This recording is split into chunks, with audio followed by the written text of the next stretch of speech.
Hey, Pete. Hey, man. Do you think my playing's like funny haha or funny ugh? Like funny, are you laughing at me or are you laughing with me? Yeah. Yeah.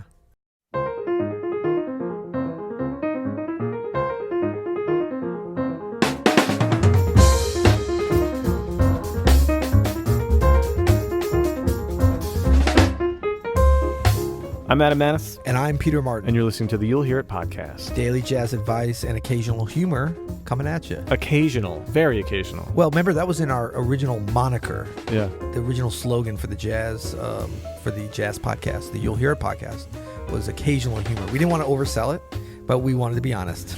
Yeah, I love some humor, obviously. Yeah. I'm with you. Do you spell humor H-U-M-O-R or as the Brits do, H-U-M-O-U-R? I'm American, buddy. American. Nice. So today's episode is sponsored by SoundSlice. Go to soundslice.com/transcribe to check out this amazing transcribing tool. We use it every day here. It really is incredible. Her day. Check out their awesome community too. You can look at other people's transcriptions. It's just a great jazz resource. It's founded by a jazz musician. Go check it out. Support.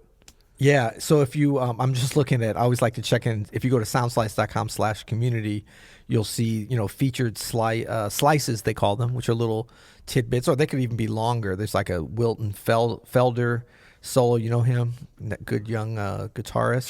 Sure. And there's some George Benson. There definitely always is, because Adrian is a guitarist. Yeah. He's the founder and the brains and brawn behind SoundSlice. Always some great guitar stuff, but there's great piano stuff. Really all different instruments. We're on there too. We're on there. We have the theme to this podcast up on there. So if you want to check out Emotion in Motion by Mr. Peter Martin here, go to soundslice.com and check it out. And then we also have, I was just trying to remember, we have something like, I think we have the Freddie Freeloader solo up. Is that possible? I know we put that in SoundSlice at one point.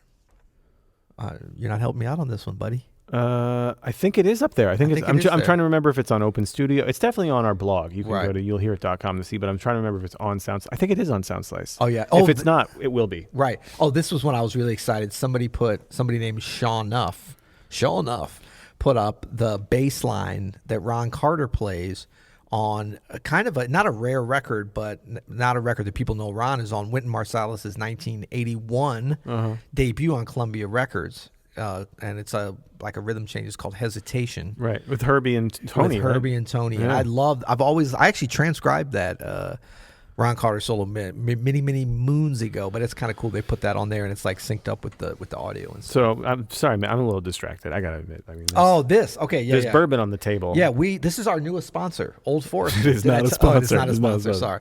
Yeah, but because we're recording this so late today, we usually record in the morning. We should tell people. And so we're recording it deep in the evening. The sun is going down somewhere. It's not that deep. So we're going to do are we going to do a little tasting too as we go? Yeah, let's do it. All right. So why don't you? We have a listener question today, right? We do. Let's check it out. This is from Simon. And I'll pour as you listen. Thank you. Hello, Adam and Peter. Simon Whiteside here, calling from London, or Whitey from Blighty if you prefer. What do you think about humour in jazz? Do you think it's disrespectful?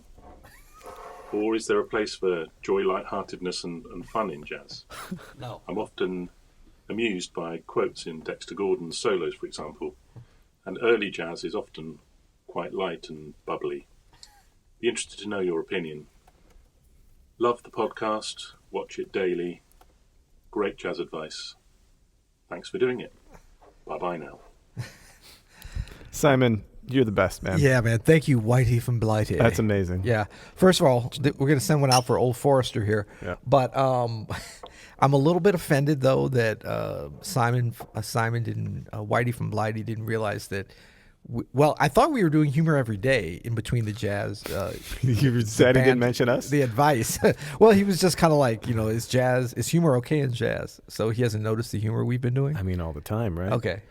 You know what? Humor is very much okay in jazz. Yep. And it has been a part of the tradition of this music, like you said, from the beginning. Yeah. Definitely has gotten away a little bit with some players, although some modern players are very funny when they play. Yeah. And I actually love... I mean, here's the thing.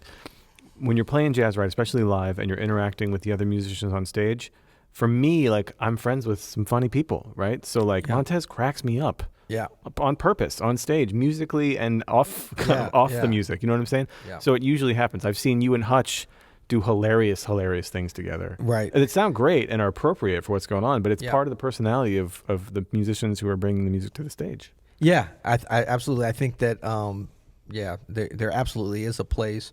How far you take it and the appropriateness of it is, really subject to the environment, what the flow of the set is, the flow of the evening, the audience. I think something important is that, we always invite, if we do get into some either overtly humorous things on stage or even, more subtle things, that I think it's important to invite the audience to be part of that. Absolutely. What I'm not crazy about is the kind of inside joke stuff. That's not cool. No. It's okay. But if it's noticeable to the audience, but they're not invited to be part of it, I think it's a little bit off-putting. Yeah. Yeah, and you don't want it to get too cutesy with each other either, and it becomes all about that, because then that just becomes all about you and not the music, right? But there's place for humor in the music and the compositions and the tune selection and the set list even. I can mess around with an audience's head and make them laugh from the first few bars of a tune because of what it followed. You know what I mean?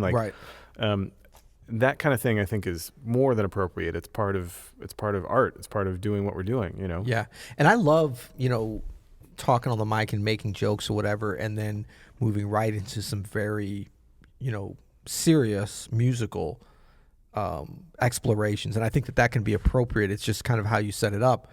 That can be inviting to the audience in that, okay, this is a relaxed thing. It shouldn't become like a comedy show, but to put a smile on people's faces, to give them a little bit of a break in between some music that takes a little bit of attention. It's almost like a great meal in which there's some little lighter things in between. Amuse-bouche. The amuse-bouche is way. It's like the pacing of it. Now, what you want to be careful is you don't necessarily want to have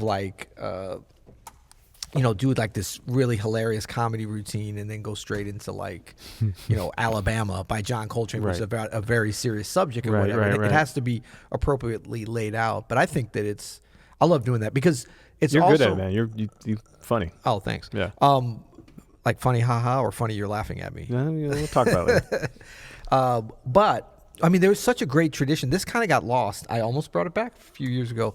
But the actual comedy opening act before jazz show, that was quite popular up until, I believe, like the late 60s or so. I remember my dad talking about that. He's like, they'd always have a comedian do for big shows. It gets people loose. Yeah. The Village Vanguard, they used to, was it like Bill Cosby was doing, sorry. It's on the Marvelous Mrs. Maisel, that show. She's a comic and she plays at the Village Vanguard before. Really? Yeah. Oh, I haven't seen that yet. Yeah. I had no interest until you mentioned that is it the actual Village Vanguard? I think it is. Wow, that's cool. Yeah. That's awesome. Yeah. And who was it? Kevin Spacey. I've hung out with him at the Village Vanguard a couple times because he grew up in that neighborhood. Look out now. And he, bam! Did I just drop that famous actor's name? Kevin Spacey or not Kevin? Not Kevin Spacey. Oh no, not Kevin Spacey. I'm sorry. Ooh, that was big difference. Kevin Spacey. I did a gig with Kevin Spacey. No way. Yes, I did. He's a pretty good singer, actually. He's funny. He's no. He can kind of sing because he played Bobby Darin in the movie. Yeah. And we did kind of like a private gig. Him and Diane Reeves, just piano accompaniment. They did a duo. He kind of held himself up pretty well.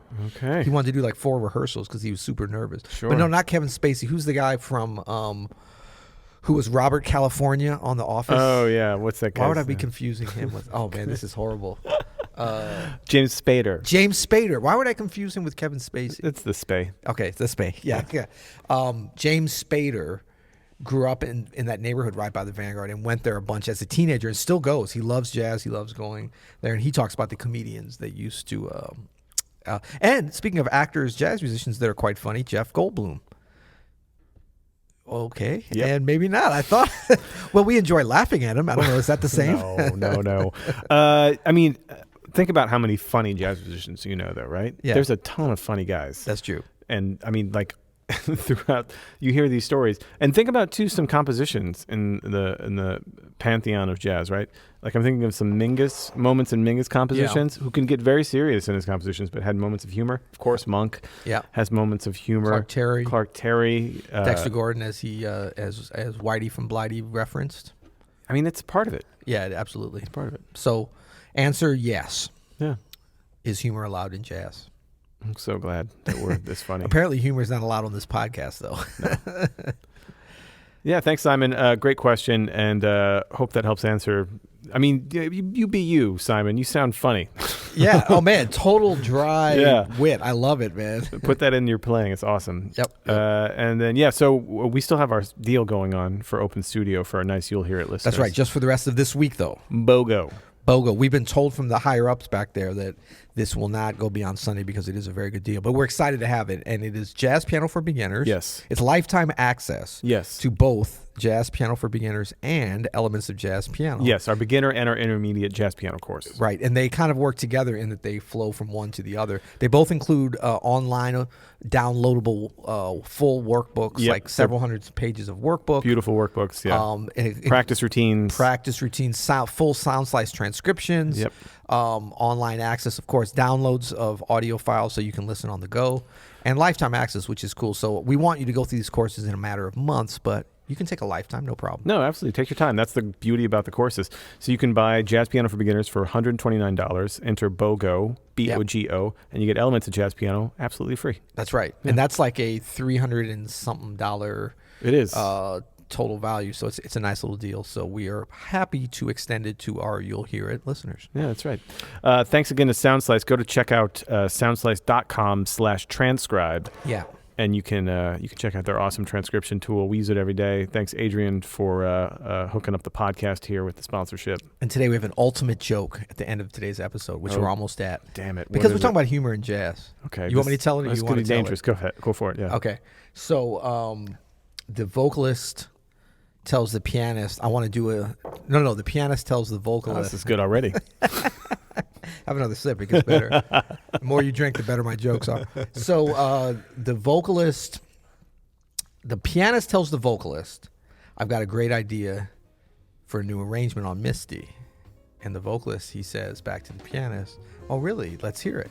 So the pianist says, we're going to start in B flat major for 2 bars, 4/4 of the melody. Then the next bar, we're going to go into 7/8 calypso feel. Then the 4th bar, we're going to go into 2/4. Then the 5th bar, we're going to go to a waltz, but we're going to move it up to D flat major for just half the bar.